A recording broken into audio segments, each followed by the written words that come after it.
Bonjour à tous, j'espère que vous allez bien. Moi, c'est Johanna. Alors, je suis une jeune dame dialysée depuis une douzaine d'années maintenant.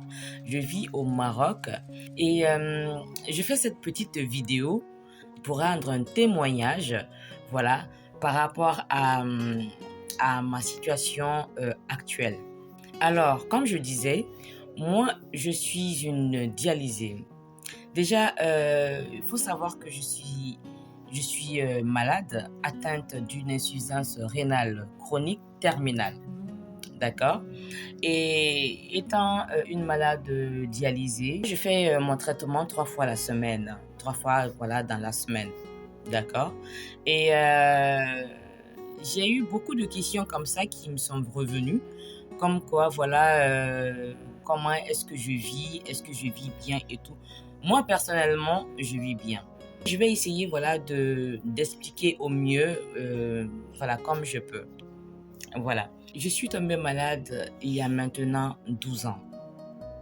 12 ans que je fais mon traitement de dialyse.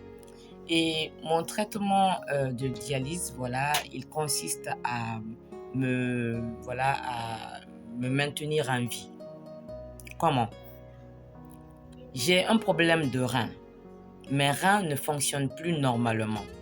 D'ailleurs, aujourd'hui où je vous parle, mes reins ne fonctionnent plus. D'accord? Et vu qu'ils ne fonctionnent plus, je suis obligé de passer sous une machine pour pouvoir épurer tout le sang, tout mon sang, pour pouvoir épurer toutes les toxines qui se trouvent dans mon sang. D'accord? Que je boive de l'eau, que je mange quoi que ce soit, peu importe, en tout cas, tout ce que je mange se transforme dans mon corps. Et quand ça se transforme dans mon corps, vous savez qu'il y a une partie qui part en déchets et une partie qui alimente le corps. En déchets, vous avez les urines et tout. Et parmi les urines, les urines déjà c'est l'acide, c'est acide. Vous voyez. Quand un dialysé ne fait pas la dialyse, ne fait pas son traitement de dialyse pendant 2 jours, 3 jours, 4 jours, vous voyez que la personne commence à avoir des gonflements. Des gonflements au niveau du visage. Là, les yeux, ça gonfle. Les joues aussi. Là, vous voyez les gonflements au niveau, des mains, des pieds. Vous avez, il y en a même qui ont des œdèmes. Des œdèmes, par exemple, vous mettez le doigt comme ça sur la peau, vous appuyez comme ça et ça rentre. Il y a des trous. Ça veut dire qu'il y a de l'eau. Il y a le liquide qui stagne dans le corps. Vu que vous ne pouvez plus aller uriner normalement pour enlever toute cette eau-là, pour épurer toute cette eau-là de votre corps, vous avez besoin de faire la dialyse pour épurer, pour enlever toute cette eau de votre corps. Et quand vous ne faites pas la dialyse, vous avez ces œdèmes-là qui sont un peu partout dans votre corps et tout. Et ça vous met non seulement mal à l'aise, ça peut même vous créer des problèmes respiratoires. Vous pouvez avoir une sorte de blocage au niveau de la poitrine qui vous empêche de bien respirer. Vous voyez? Et cela même peut entraîner un coma ou une perte de connaissance. L'insuffisance rénale, c'est une maladie, c'est une sale maladie. C'est vraiment une sale maladie, vous comprenez. Moi déjà, ce que moi j'ai vécu, ça m'a fait perdre beaucoup de choses. Tu ne peux pas avoir une vie normale. Tu ne peux pas travailler comme tous les autres. Imaginez, toi, un jour sur 2, tu t'en vas faire ton traitement de dialyse. Et le traitement, ça te prend 4 heures de temps. 4 heures de temps. Chaque 2 jours, tu dois aller faire un traitement de 4 heures de temps. Quand tu sors de ce traitement-là, tu es complètement fatigué. Ça, je vous épargne les détails, les rechutes, j'ai chutes en dialyse, par exemple les douleurs, par exemple, quand je dis les douleurs, soit quand tu vis avec un cathéter, par exemple, les cathéters, c'est quand tu as un problème de fistule, on te met un cathéter. Et moi, j'ai eu plusieurs cathéters à plusieurs endroits. Il faut contrôler le poids. Tu ne peux pas manger n'importe quoi. Tu peux pas manger, c'est-à-dire, tu peux même pas manger, même le plus basique des aliments. Pour le manger, il faut vraiment être... c'est le régime. Tu dois respecter un régime strict. Tu dois manger sans sel. pour contrôler ta tension artérielle. C'est une sale maladie. Je ne peux pas rentrer dans tous les détails parce que sinon on va dormir ici. C'est une très très sale maladie. Mais on essaye de vivre avec. Moi, je me dis que je vis avec une maladie incurable et tout ça. Si je me dis, je vais me mettre dans le mood où je me morfonds et tout. Mais il y a d'autres personnes qui sont plus malades que moi. Et si on prend le cas des cancéreux, il y a des cancers qui sont vraiment agressifs. Il y en a même, on ne te donne même pas quelques mois, genre même un mois. Il y a même un moment où on découvre que tu as ce genre de cancer, c'est déjà fini pour toi. Aucun médicament au monde ne peut te guérir. Vous voyez, donc quand je pense à tout ça, je me dis, c'est vrai, je suis malade, mais j'ai la chance, j'ai une chance inouïe d'être encore en vie. J'ai une grande chance d'être encore parmi mes pairs. J'ai de la chance. Pour ce, je rends grâce à Dieu. Je loue Dieu. Parce que quand même, je suis resté 12 ans. Jusque-là, je vis encore. Donc, c'est compliqué au fait, c'est compliqué. Vous aurez sûrement des personnes, des gens de santé, soit des infirmiers ou alors des médecins ou alors des pharmaciens qui pourront mieux vous expliquer cela. D'accord. Mais moi, je vous explique ce que moi j'ai vécu, mon vécu à moi, je vous explique cela. Donc, c'est pour vous dire que vous avez besoin de faire vos traitements tout le temps. Et n'oubliez pas que c'est une maladie incurable. La maladie, elle ne se soigne pas sinon que par Dieu, le grand médecin, ou alors par une transplantation rénale. Genre, vous faites une greffe de rein. D'accord. J'ai ma vie, j'ai mes activités, j'ai mon travail. Je vis très bien. Je suis heureuse. J'ai la joie de vivre.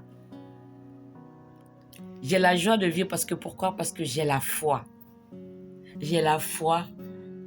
12 ans que je suis malade. Mais je ne mets jamais ma maladie devant. Jamais. Je suis malade, oui. Mais je vis. Et je vis bien. Vous savez, c'est pas facile, hein? C'est pas facile. Déjà, d'abord, la dialyse, c'est être constamment fatigué. Constamment fatigué. Imaginez, je fais la dialyse un jour sur 2. Je vais aujourd'hui faire mon traitement. Je suis fatigué toute la journée. Le lendemain, je dois me reposer pour récupérer. Au moment où je commence à récupérer net, le surlendemain, je dois aller encore faire la dialyse. Je fais par exemple la dialyse le lundi. Mardi, je commence à récupérer. Mercredi, je dois aller refaire la dialyse. Jeudi, au moment où je veux récupérer, là où la fatigue commence à me laisser, vendredi, je dois encore aller faire la dialyse. Donc, c'est toute la semaine, tout le temps. C'est comme ça. C'est une rotation continue pendant 12 ans. Je suis dans ça. 12 ans, je suis dans ça. Rien que ça. Mais entre-temps, durant ce laps de temps où je me sens mieux, j'essaie de faire mes activités. J'ai une restauration à domicile que je gère moi-même. Je travaillais dans une agence de communication. Mais à un moment donné, récemment d'ailleurs, je suis tombée très malade. J'arrivais plus à bouger et tout ça. J'avais un problème de sciatique et tout. Vous voyez? Donc, je suis restée reposée à la maison. Et pendant mon repos, je me suis dit non, je ne peux pas rester comme ça. Je dois faire une activité. Je dois m'occuper, je dois faire des choses. Je suis encore jeune. Vous me voyez, je suis jeune. Je suis jeune, j'ai encore pleinement la vie devant moi. Alors je me suis dit, Johanna, tu te lèves, tu fais quelque chose. C'est comme ça que j'ai commencé la restauration à domicile. Vu que déjà je suis restauratrice de profession aussi. Je me suis dit, je vais faire cela. J'ai ouvert mon petit business à la maison sur commande. En passant, ça s'appelle JPS, Johnson Prestation Service. Et je fais ça à la maison. Et après, je fais livrer cela. C'est comme ça que je fonctionne. Je travaille depuis chez moi. Je fais mes trucs depuis chez moi. Mais je ne me suis pas laissée abattre. Me dire que non, maintenant que je suis malade, je ne peux plus rien faire, c'est une maladie incurable, je vais mourir, je vais faire ceci, cela. Je sais, c'est fatigant. Je sais que c'est pas facile. Vivre avec une maladie incurable, c'est pas facile. Parfois même, on se remet en question. On se dit, mais qu'est-ce que j'ai fait pour mériter ça? Parfois même, on se dit, tellement que la maladie, quand elle te prend, au moment où ça te prend, où ça te met KO complètement, genre, tu es dans le lit, tu peux plus bouger. Il te faut de la famille pour pouvoir, voilà, des gens qui t'aiment bien, pour pouvoir, voilà, t'aider et tout. Pendant que c'est comme ça, toi, tu te dis, toi, tu es là, si tu n'es pas humble, si tu n'es pas croyant, si tu n'as pas la foi, tu vas te laisser abattre, tu vas te laisser aller. Et c'est comme ça, tu peux mourir. Le stress peut tuer. Le stress, ça tue. Ça te tue. Ce n'est plus la maladie qui te tue, mais c'est le stress là qui te tue.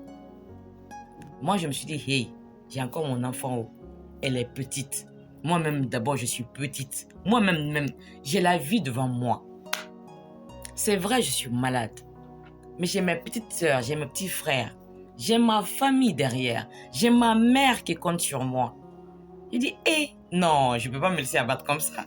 Je dois me lever. Les autres ont peur pour moi. Ma famille a peur pour moi.